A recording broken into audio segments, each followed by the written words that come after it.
today's topic is etching. Etching, you are already aware of this particular topic as you have used this particular technique. So this is selective removal of a undesired portion in your circuit. But this time we are not dealing with circuit, we are dealing with your IC. So आपने PCB में देखा होगा, आपने क्या किया था, एक clad board लिया था, उसके बाद आपने क्या किया था, क्लैड बोर्ड के ऊपर एक सर्किट बनाया था ऐसे करके, ये suppose this is a clad board, और उसके बाद आपने ये कॉपर क्लैड बोर्ड था, इसके ऊपर कॉपर था पूरा, और इसके ऊपर आपने एक सर्किट बनाया था इस तरीके से ऐसे करके, जो भी वट एवर इट में बी। देन आपने उसके ऊपर क्या किया था, you are applied a tape और paint something like that, and finally you immerse this in your Fe2O ferric chloride solution for a particular amount of time. Then after that the area which is uncovered is washed away, or you will have a tracks left. So whatever is washed, this technique is called etching. So ये आप अच्छे से जानते हैं, लेकिन यहाँ पे थोड़ा सा डिफरेंट होगा, लेकिन है etching he. So when we use this term etching, then what we actually use, it is a technique which can be used to uniformly remove some material. When you want to remove uniformly from wafer, then this is called etching. तो wafer जो है basically, जैसे हम surface को polishing करते हैं, आपको पता है कि जब क्रिस्टल बनता है, इनगट ऐसे शेप में होता है इनगट, तो आप कट करते हैं स्लाइसेस के फॉर्म में, तो that is being done with the help of diamond saw. तो जो आपकी सरफेस होती है वो स्मूथ नहीं होती, तो उसको पॉलिशिंग की ज़रूरत होती है, या थोड़ा बहुत डिलिनेशन होती है, तो ये सब आप ऑब्टेन करने के लिए एचिंग यूज़ करते हैं. और sometimes you are having some defects, तो उसको रिमूव करने के लिए भी एचिंग यूज़ करते हैं. और जब हम अनमास्क्ड पोर्शन होता है, जैसे इसमें हमने अभी लास्ट स्लाइड में हमने किया था कि जो डिजायर्ड एरियाज को आप टेप कर देते हैं, अनडिजायर्ड को आप ओपन रखते हैं, तो जो ओपन एरिया वो that is also called unmasked portion, तो उसको हम रिमूव कर देते हैं. तो ये एचिंग में सारा कुछ होता है. एचिंग मेनली देखा जाए तो is a selective removal of A undesired portion. अब इसके बारे में हम डिटेल में स्टडी करना शुरू करेंगे. सो अब एचिंग की अगर बात करें तो थिन फिल्म्स होती हैं, आपको मालूम है, जैसे आप फैब्रिकेशन में करते हैं using oxidation and your metallisation process. तो उसमें क्या होता है कि सिलिकॉन के ऊपर डिपॉजिट करते हैं, उन फिल्म्स को रिमूव करते हैं, ये एक तरीका है. तो जब भी आप एचिंग करते हैं तो उसमें एक तो सबसे इंपॉर्टेंट चीज़ होती है सिलेक्टिविटी, कि किस सरफेस की आपने एक्चुअल में एचिंग करनी है और किस डायरेक्शन में करनी है. तो ये सबसे बड़ी इश्यूज रहती हैं जब भी आप एचिंग की बात करते हैं, सिलेक्टिविटी एंड डायरेक्शनलिटी. तो सिलेक्टिविटी जो होती है वो डिपेंड करती है केमिस्ट्री पे, किस चीज़ की, क्रिस्टल की, कि उसका जो मिलर इंडिसेस है वो क्या क्या है. जैसे 100 है, ये सबसे ज़्यादा एचिंग रेट होता है इसमें, कि सेम टाइम के लिए अगर आप डिफरेंट क्रिस्टल्स को रखेंगे, जैसे 110 है और 111 है, तो इसमें से ये जो है ये फास्टेस्ट होगा, इसकी एचिंग जो होती है फास्टेस्ट होती है इस क्रिस्टल की, और इसकी स्लोएस्ट होती है. तो ऐसा क्यों होता है कि अगर आप इनकी अगर क्रिस्टल्स को देखें, ध्यान से पढ़ें इसके बारे में, तो आपको पता लगेगा इसमें जो होते हैं वन बॉन्ड होता है क्रिस्टल टू क्रिस्टल, और इसमें 1+2 बॉन्ड्स, और इसमें 2+1 होते हैं, मतलब 2 फुल बॉन्ड्स 1 पार्शियल बॉन्ड्स. तो number of bonds are more in this. So bonds ज़्यादा हैं तो ब्रेकेज में ज़्यादा टाइम लगेगा. तो बॉन्ड्स आर इन एक्सेस, उसकी वजह से इसको ब्रेक करने में ज़्यादा टाइम लगेगा. इसीलिए आपकी जो एचिंग होती है वो फास्टेस्ट होती है इस तरीके के क्रिस्टल के लिए, और स्लोएस्ट होती है इस तरीके के लिए. तो जो एचिंग टेक्निक्स हैं उसमें यही है कि हम कोशिश करते हैं कि सेलेक्टिविटी भी आपको अच्छी मिले, और you also get good directionality. ये बड़ी इंपॉर्टेंट चीज़ें हो जाती हैं एचिंग की अगर हम बात करें. तो अब हम इसके बारे में ज़्यादा डिस्कस करते जाएंगे तो चीज़ें और क्लियर होती जाएंगी. तो ये एक एग्जांपल दे रखा है कि एचिंग क्या होती है, कैसे करते हैं हम. तो इसमें फोटो लिथोग्राफी भी यूज़ हो रही है और एचिंग भी यूज़ हो रही है, तो दोनों को मैं आपको धीरे धीरे डिस्कस करके बताऊंगा। तो सपोज सबसे पहले आपने एक सबस्ट्रेट लिया और उसके ऊपर आपने क्या किया, SiO2 की एक लेयर आपने डिपॉजिट कर दी। अब SiO2 में एक डिजायर्ड पैटर्न आप बनाना चाहते थे। जैसे सपोज आप ये मॉसफेट है, तो मॉसफेट में आप इस तरीके से सोर्स के लिए और ड्रेन के लिए पैटर्न बनाना चाहते थे। तो ये कैसे बनेगा वो सब हम इंटायर जर्नी अभी डिस्कस करेंगे। The first thing you are suppose to do is you will apply the photoresist. तो फोटोरेजिस्ट एक केमिकल होता है, ये दो तरीके के होते हैं, पॉजिटिव और नेगेटिव। ठीक है, इनके बारे में हम जब फोटोलिथोग्राफी होगी तब ज़्यादा डिटेल में पढ़ेंगे कि कौन कौन से पॉजिटिव होते हैं, कौन कौन से नेगेटिव होते हैं। और आपने क्या किया, ये इसके ऊपर फोटोरेजिस्ट अप्लाई कर दिया वेफर के ऊपर। और फोटोरेजिस्ट अप्लाई करने के बाद आपने एक मास्क लिया और मास्क में से जो एरिया आपको नहीं चाहिए उसको आपने ब्लैक कर दिया और जो चाहिए उसको आपने एज इट इज रखा। तो व्हाट हैपन, जैसे ही इसके ऊपर लाइट इंसिडेंट होगी, whenever light is incident on this particular photoresist, what happens, इसमें क्या होते हैं, बॉन्ड्स होते हैं basically. This is basically polymer based solution. तो जैसे ही लाइट इसके ऊपर पड़ती है,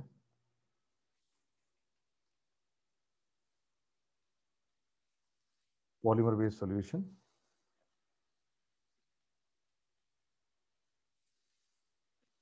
तो whenever light is incident on this, what happens, ये जो आपका एरिया है that is exposed, it get weakened and bond breaks. So because of that, whenever bond breaks, your layer of photoresist is soluble, या अगर हम कहें becomes soluble in some particular solvent। ठीक है, तो ये चीज अनएक्सपोज रहेगी, ये वाली इतनी सी, और इसकी वजह से इसका ये जो बॉन्ड है ये कम हो गए under the effect of light.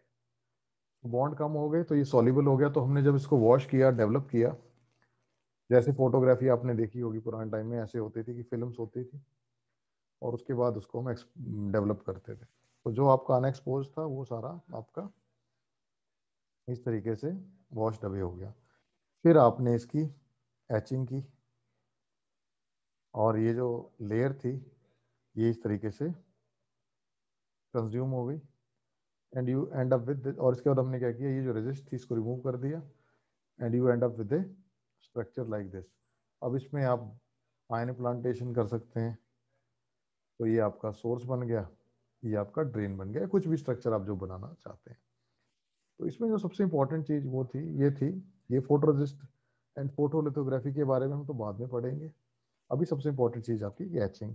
तो एचिंग में आपने क्या देखा कि जहाँ जहाँ ये SiO2 की लेयर आपकी रह गई उसके नीचे से एचिंग नहीं हुई और बाकी एचिंग हो गई। तो हमने बेसिकली SiO2 को एज ए मास्क यूज किया, ये इसको एक्टिवेशन दे and the layer below that is not being expose to the etching chemicals. तो इस तरीके से आप एचिंग कर सकते हैं। तो ये जो प्रोसेस थी हमने सिलेक्टिव रिमूवल किया इस तरीके से, दिस इज कॉल्ड एचिंग। तो I hope etching is clear to all of you. Now we will be discussing about this in detail. ये जो चीज़ है फोटोलिथोग्राफी और फोटोरेजिस्ट से रिलेटेड, ये हम अभी आने वाली क्लासेस में ज़्यादा डिटेल में पढ़ेंगे। अभी क्योंकि आपको आइडिया देना था, क्योंकि नॉर्मली या तो आप फोटोलिथोग्राफी पहले कर लो या एचिंग पहले करो, लेकिन दोनों एक दूसरे के साथ रिलेटेड होते हैं, तो इसलिए मैंने आपको इसका थोड़ा सा आइडिया दे दिया ताकि आपको समझ में आ जाए कि एचिंग करते कैसे हैं। अभी हम एचिंग के बारे में डिटेल में पढ़ेंगे कि एचिंग जो है वो किस तरीके से आपको हेल्पफुल होती है और इसमें क्या क्या प्रॉब्लम्स हैं, that we are going to discuss what are the various processes. So etching में जो सबसे ज़्यादा प्रॉब्लम्स रहती हैं वो रहती है डायरेक्शनैलिटी इशू की, किस डायरेक्शन में आपने एचिंग करनी है, और second thing that is very important वो रहती हैं सिलेक्टिविटी इश्यूज।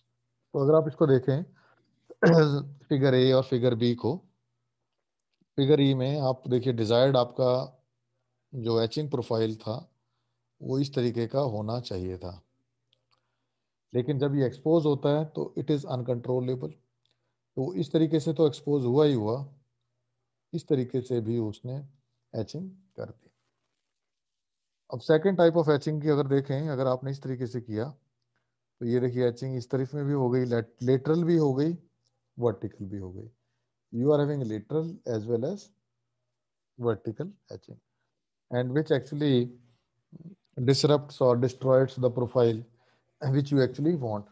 ये प्रॉब्लम्स रहती हैं, तो इसको आप कैसे बेटर कर सकते हैं, तो इसके लिए हमें इसको थोड़े से अच्छे से स्टडी करना पड़ेगा। So once again the important portion of this particular slide is to let you know about what are the various problems. So one is directionality issue कि किस डायरेक्शन में एचिंग होनी चाहिए, और सेकंड इज सेलेक्टिविटी इशू कि किस चीज़ की etching होनी चाहिए। ये ना हो कि आप SiO2 की एचिंग करना चाहते हैं तो आपके सिलिकन की एचिंग भी हो गई, और आपका जो मेटल आपने यूज़ किया उसकी एचिंग भी हो गई। तो ये आपको किस मटेरियल से एचिंग करनी है, ये सारी चीज़ें आपको बड़े ध्यान से देखनी है जब आप एचिंग करते हैं। सो अगर आप एचिंग की बात करें तो एचिंग और फॉल्स इन 3 डिफरेंट कैटेगरीज।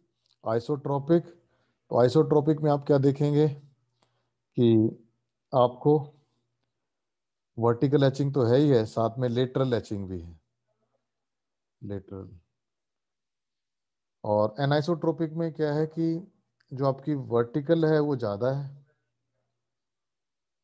और लेटरल जो है वो कम है रेट। और कंप्लीटली एनाइसोट्रोपिक की अगर बात करें तो it is only in one direction, that is in this direction. So no etching in lateral direction, ये बड़ा इंपॉर्टेंट हो जाता है। So once again I repeat, there are 3 types of etching: isotropic, anisotropic and completely anisotropic. So isotropic, you are having equal rates for lateral as well as vertical, and here your lateral rate is less, vertical rate is more, and in completely isotropic your lateral direction etching is almost equal to 0. So when you actually go for etching general etch requirements, there are certain things which are very important. First thing is to obtain desired profile, कि आपको profile किस तरीके का चाहिए। जैसे suppose ये आपका surface है तो आपको इस तरीके का चाहिए, या फिर इस तरीके का प्रोफाइल आपको डोपिंग में चाहिए। तो it depends upon your requirement. Second is under cutting और बायस नहीं होना चाहिए, मिनिमल होना चाहिए। जैसे आपको मैंने पिछली स्लाइड्स में दिखाया था, ये देखिए यहाँ पे आपकी अंडर कटिंग हो गया, ये अलाउड नहीं है। और उसके बाद अगर आप इसको देखेंगे, जो सिलेक्टिविटी है वो एक्सपोज फिल्म्स के लिए और रजिस्ट के लिए वो कैसी है, ये ना हो कि अनएक्सपोज भी आपका वॉश हो जाए, एच हो जाए। और अनदर थिंग इज कि ये जो एचिंग है यूनिफॉर्म होनी चाहिए और रिप्रोड्यूसिबल होनी चाहिए। दैट मीन्स अगर आप सेम कंडीशंस देते हैं तो whatever you want to do, जैसे भी मैं यहाँ पे कर रहा हूँ 2 × 2 = 4, अब कोई दूसरा स्टूडेंट करेगा 2 × 2 = 4, तो ये क्या कह सकते हैं हमको, ये यूनिफॉर्म है, रिप्रोड्यूस कर सकते हैं सेम के सेम। ऐसे कोई एक्सपेरिमेंट है, उसको अगर आप कंडीशंस आप ऑब्टेन करते हैं और सेम कंडीशंस रखते हैं तो other person will get the same result. So that is why we can say that that experiment is uniform and reproducible. और जब अगर हम बैचिंग की बात करें तो इससे minimal damage to the surface and circuit. ऐसा ना हो कि आपकी सरफेस डैमेज हो जाए और सर्किट डैमेज हो जाए, मिनिमल होनी चाहिए। And another thing which is being the prime requirement, that it is clean, economical and safe. So that is very important. So some knowledge about history and development of etching. So two main types of etching are there. They can be categorized into wet etching and dry or plasma etching. So these days we always look for plasma etching and it dominates to large extent. So we will be discussing about them in detail.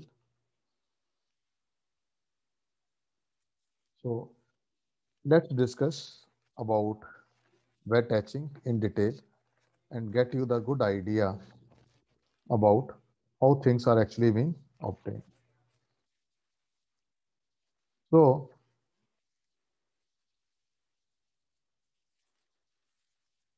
when you actually talk about etching, there are certain things that is of importance. So when you talk about wet etching, as the name suggests, you have your photoresist, you apply the photoresist and then you expose. So the area which is not exposed will be prone to that, and we immerse your wafer into some liquid. So that is called chemical bath. So what happens? The processes which we are using are selective but isotropic in nature. And when we use the isotropic term, so it may be to certain crystallographic axis. So if you are having crystal geometry of 100 or 110, then you will have faster H rates. And if you are using this, then it will have different H rates.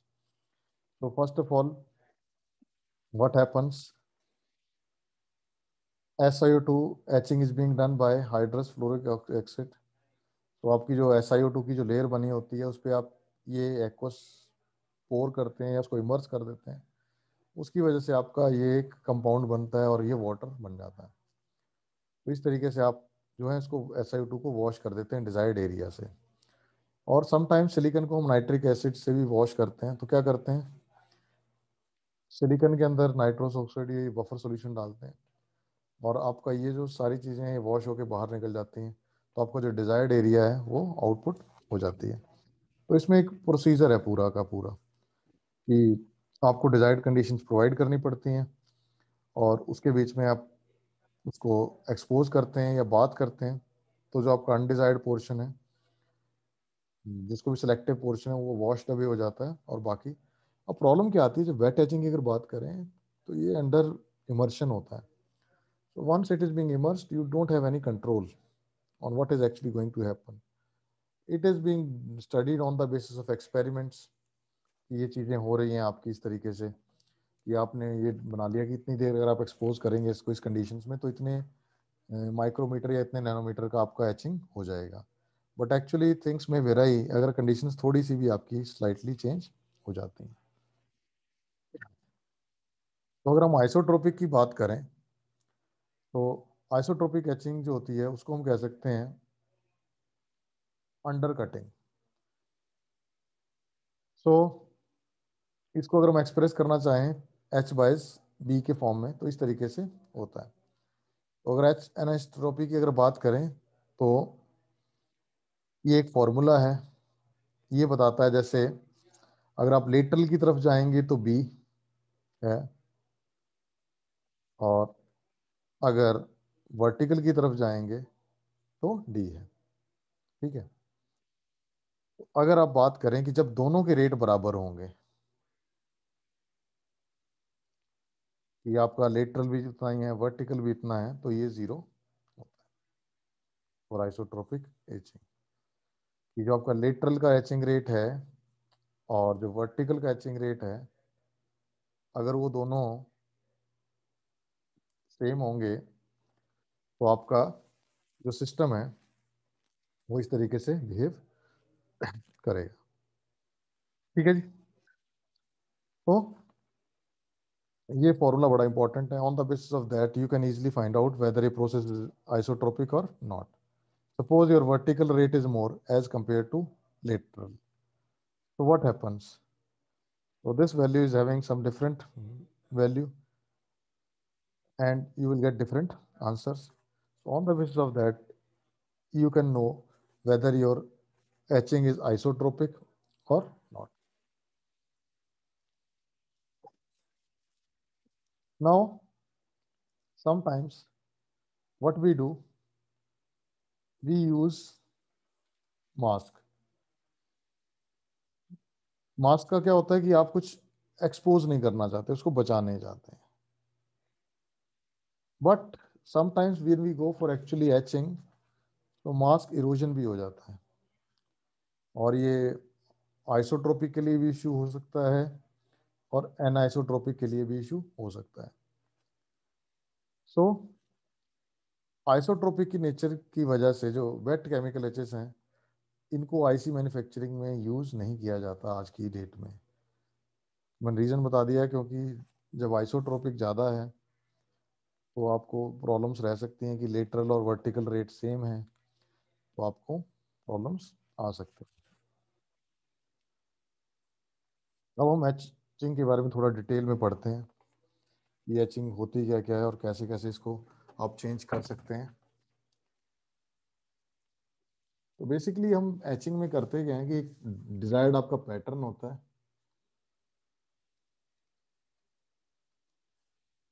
और आप उस pattern को transfer करने की कोशिश करते हैं. तो you are having a pattern and you actually transfer the pattern on to the wafer.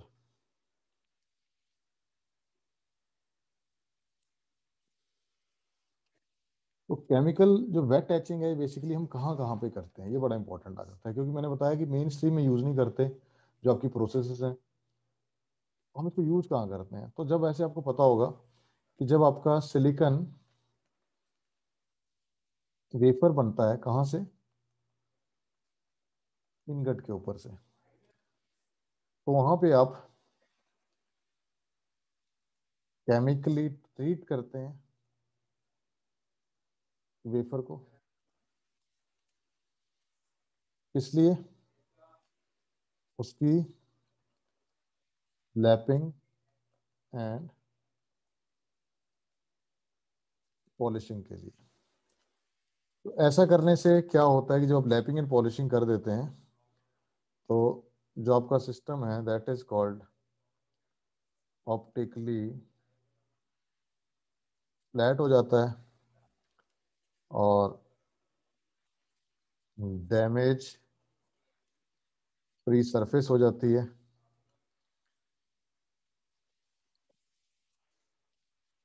और कई बार हम जो एचिंग है इसको यूज करते हैं प्रायर टू थर्मल ऑक्सीडेशन.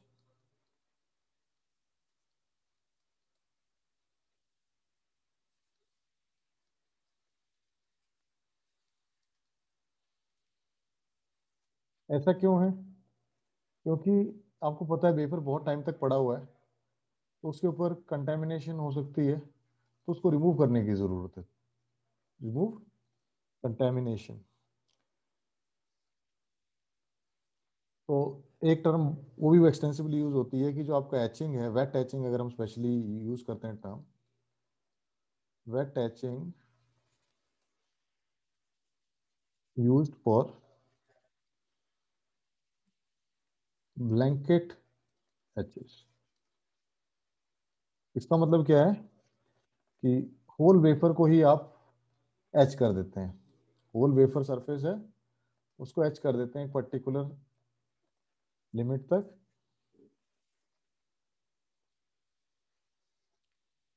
अब हम अगर बात करें मैकेनिज्म्स की, कि कौन सा मैकेनिज्म यूज होता है किसके लिए,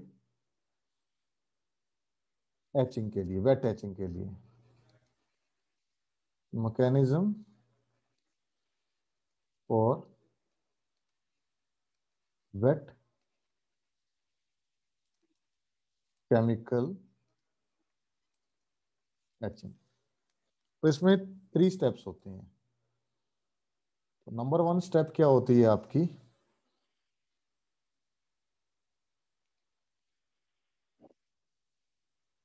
रिएक्टेंट्स आर ट्रांसपोर्टेड